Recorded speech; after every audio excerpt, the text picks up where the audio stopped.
এই সংক্ষিপ্ত গল্পের নাম আমাদের প্রথম চায়ের আড্ডা।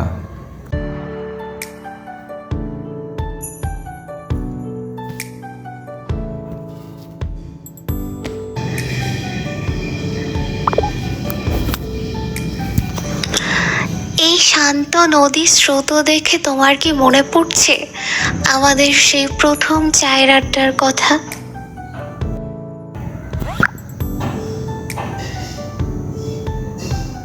হ্যাঁ হ্যাঁ, মনে পড়বে না কেন?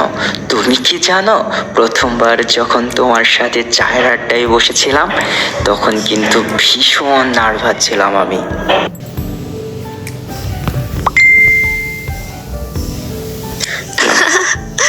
সত্যি, বাইরে থেকে দেখে তো একদম শান্ত দেখাচ্ছিল। আমি বরং ভেবেছিলাম তুমি খুব কনফিডেন্ট নিয়ে আছো।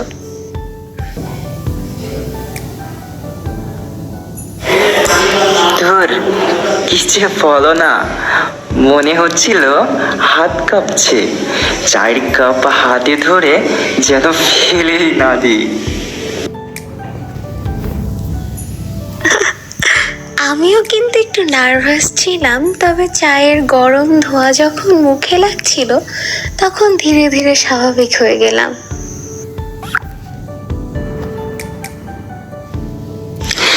আচ্ছা, কিন্তু একটা কথা বলি। হ্যাঁ নিশ্চয়ই, বলো। তোমার চা খাওয়ার ধরনটা কিন্তু খুব মজার।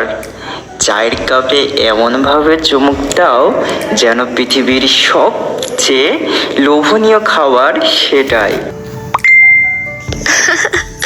উফ, তুমি কি তখন থেকে আমার এই ছোট ছোট অভ্যাসগুলো খেয়াল করছিলে? বারে, আমার পদ্মাবতীর ছোট ছোট অভ্যাসগুলো আমি খেয়াল করব না? হ্যাঁ, অবশ্যই আমি খেয়াল করেছি। মনে হচ্ছিল এই চায়ের আড্ডাই যেন আমাদের গল্পের শুরু।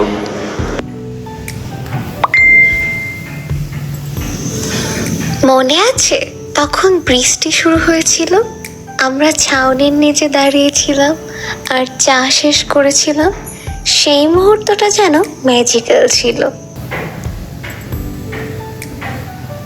সেই মুহূর্ত থেকেই তো এই চায়ের আড্ডা আমাদের জীবনের অবিচ্ছেদ্য অংশ হয়ে গেল।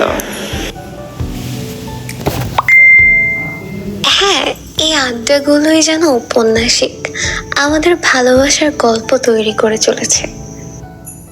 আমাদের এই গল্পটি ভালো লাগলে আমাদের চ্যানেলটি সাবস্ক্রাইব করে আমাদের সাথে থাকুন আর কমেন্ট করে আপনার মতামত জানাতে ভুলবেন না যেন।